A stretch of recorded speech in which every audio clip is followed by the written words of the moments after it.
back to my film and TV channel. Hope you're all staying safe and well. I've got quite a controversial film. Well, controversial in the fact that it's going to rile people, because these sort of things want to get swept under the carpet and forgotten about. But when you've got a docudrama coming out about it, it's raised its ugly head again, and it is pretty ugly in fairness. It's not something I'm going to score, because I don't really score these sort of things. So anyway, what we're looking at, yes, we're going to look at something on Channel 4, which is now available on, is it All 4, or they changed the name now? I'm not too sure what they've done with it. But yeah, it's shown a couple of nights ago as I'm recording this on the 6th of October 2023. And it's called Partygate. Please, if you're new to the channel, push that subscribe button, push the bell notifications, everything film and TV, of course, TV stuff, Hollywood stuff, foreign language stuff, lots of different things on here, information, blogs as well. So jump on board, enjoy, and please leave us your comments, let us know your thoughts. Be great to hear from you.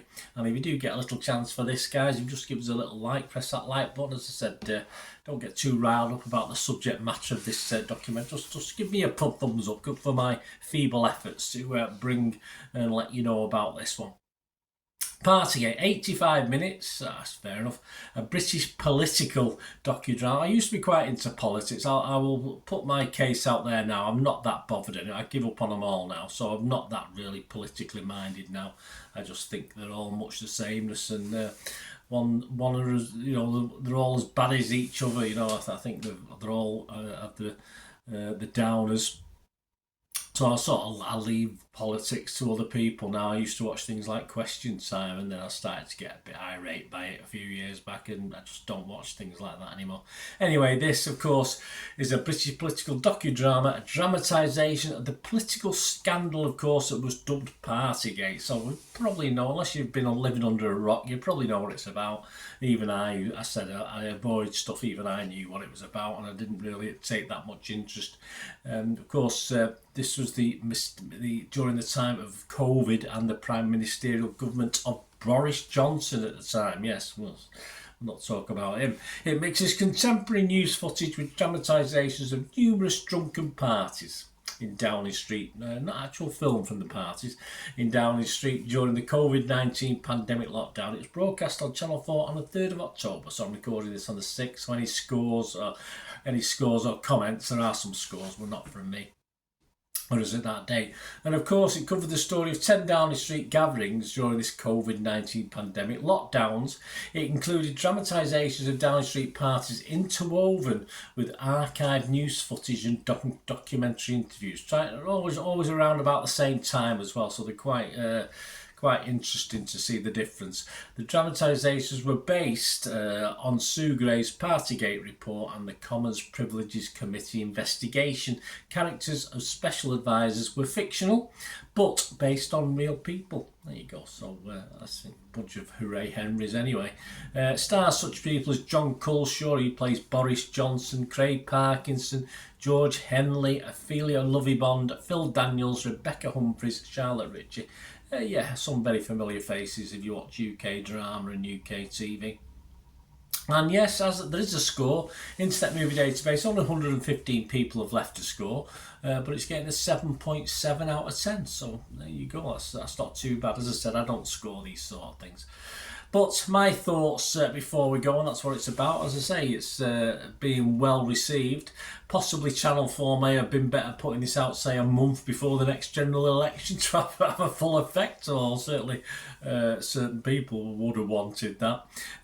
To be honest, I would imagine, as I said, I've no faith in politics, and I don't want to get political on a review, but I have no doubt that civil servants, no matter who was in charge, whatever the party colour, would do a similar thing. I might be being harsh there, but that's just how I've become negative to the whole process.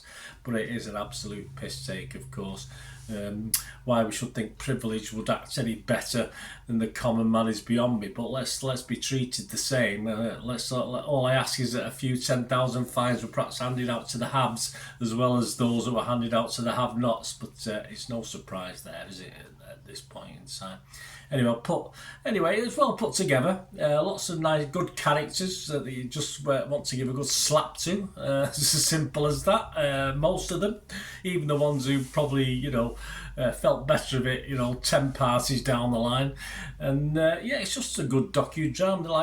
Like any docudrama, there's obviously plenty of dramatic license added to this, to the awful truth, which was probably there as well. And the juxtaposition of ordinary people forced to follow the guidelines with funerals and etc. etc. I sort of didn't lose my fiance lost a relative during COVID as well. So I mean, it does sort of highlight how awful it is, and the disbelief and anger at what was going on. As I said, I'm not going to score this, but it's something to watch. If you want to watch it, if you don't want to watch it, then don't. It's just, I say, it has a point to make, and I think it makes the point, and that's all there is to it. And it's Channel 4 having said that, there's nothing to stop them repeating it next year, is there? If it is next year, whenever the general election comes about. I'm not even that bothered about that, but yeah, it's something you take away and it leaves a bitter taste. I could have done with watching a nice cheerful film after it, put it that way, rather than just having to go to bed and have bad dreams. But yeah, worth a watch. And as I said, it might be rehashed and put out there next year, just before the general election, which will probably have a better effect. But that's how it is. So let me know what you think, guys. Anyway, as I say, it'd be great to hear your thoughts and comments, but I just brought this review. I say no score, but generally being well received anyway. But that's old Mr. Dom Robinson that we look at as well, DVD Fever.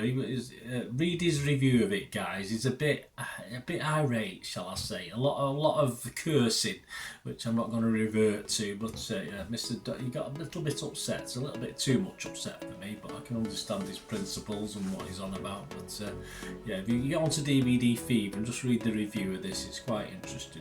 Probably more entertaining anyway than the actual film itself. Thanks for watching, guys. Until we meet again, last one thing, don't I? Please stay safe, everyone.